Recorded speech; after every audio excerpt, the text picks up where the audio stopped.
Alam niyo po, dito sa Dear Counselor, hindi lang natin pinag-uusapan ng feelings. Pinapahalagahan din natin kung paano ito nakakaapekto sa ating buong pagkatao.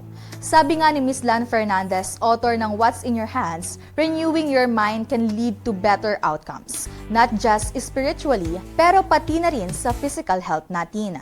Alam niyo ba, ayon sa research, malaki ang epekto ng emosyon sa ating mga organs. Kaya napakahalaga na binabantayan natin ang emotional state natin dahil kung hindi, pwede itong magdulot sa atin ng sakit sa katawan.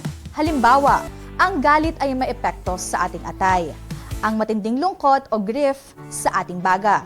Ang pag-aalala at anxiety sa ating tiyan, ang stress sa ating puso at utak, at ang takot sa ating mga kidney. Kaya kung feeling mo palagi kang pagod, mabigat ang inyong dibdib, o madalas kang sakitin, maybe it's time to check not just your body, but also your heart and mind.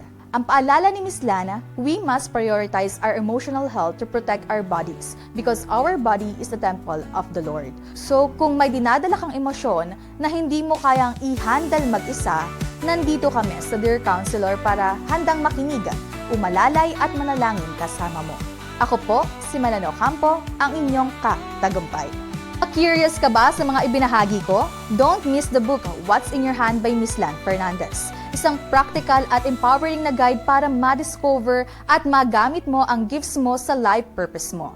Kung gusto mo magkaroon ng copy, madali lang. Message ang Tagumpay It's All Good sa Facebook page para maka-order. Invest in your purpose. This book might just be the push you've been waiting for.